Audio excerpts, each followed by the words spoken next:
Malayalam Bigg Boss season 7 live updation നോക്കാം. ലൈവിൽ ഇന്ന് 10ാമത്തെ ആഴ്ചയിലേക്കുള്ള നോമിനേഷൻസ് നടക്കുകയാണ്. ഇന്ന് ഓപ്പൺ നോമിനേഷനാണ് നടന്നത്. നോമിനേഷൻ അവസാനം 8 കണ്ടസ്റ്റൻസുകളാണ് നോമിനേഷനിൽ വന്നിരിക്കുന്നത്. 2 വോട്ടുകളോടുകൂടി നെവിൻ, സാബുമാൻ, ലക്ഷ്മി, 3 വോട്ടുകളോടുകൂടി അനീഷ്, അനുമോൾ, അക്ബർ, ബിന്നി, 4 വോട്ടുകളോടുകൂടി ഷാനവാസ്.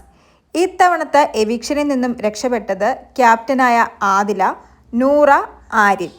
വൻ ട്വിസ്റ്റായിരുന്നു നോമിനേഷനിൽ നടന്നത്.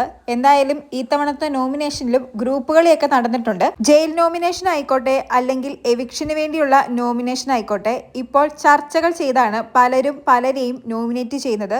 ഇത് ബിഗ് ബോസിൻ്റെ റൂളിന് എതിരാണെങ്കിലും ഇപ്പോഴും അതിനെതിരെയുള്ള ചർച്ചകൾ നടക്കുന്നുണ്ട്. എന്തായാലും അനീഷ് നോമിനേറ്റ് ചെയ്തത് ഷാനവാസ്, ബിന്നി. ആര്യൻ നോമിനേറ്റ് ചെയ്തത് അനീഷ്, ഷാനവാസ്. അക്ബർ നോമിനേറ്റ് ചെയ്തത് അനീഷ്, ലക്ഷ്മി. ലക്ഷ്മി നോമിനേറ്റ് ചെയ്തത് ഷാനവാസ്, അനുമോൾ. ഷാനവാസ് നോമിനേറ്റ് ചെയ്തത് ലക്ഷ്മി, ബിന്നി. സാബുമാൻ നോമിനേറ്റ് ചെയ്തത് അക്ബർ, അനുമോൾ. ബിന്നി നോമിനേറ്റ് ചെയ്തത് ഷാനവാസ്, സാബുമാൻ. ആദില നോമിനേറ്റ് ചെയ്തത് അക്ബർ, ബിന്നി. അനുമോൾ നോമിനേറ്റ് ചെയ്തത് സാബുമാൻ, നെവിൻ. നൂറ നോമിനേറ്റ് ചെയ്തത് അക്ബർ, നെവിൻ. നെവിൻ നോമിനേറ്റ് ചെയ്തത് അനുമോൾ, അനീഷ്. ഇതിൽ നിന്നും ആരാവും അല്ലെങ്കിൽ ആരൊക്കെയാവും 10ാമത്തെ ആഴ്ച എവിക്റ്റ് ആവുന്നത് എന്നറിയാൻ വേണ്ടി കാത്തിരിക്കാം. കൂടുതൽ ലൈവ് അപ്ഡേറ്റുകളുമായി വീണ്ടും വരാം.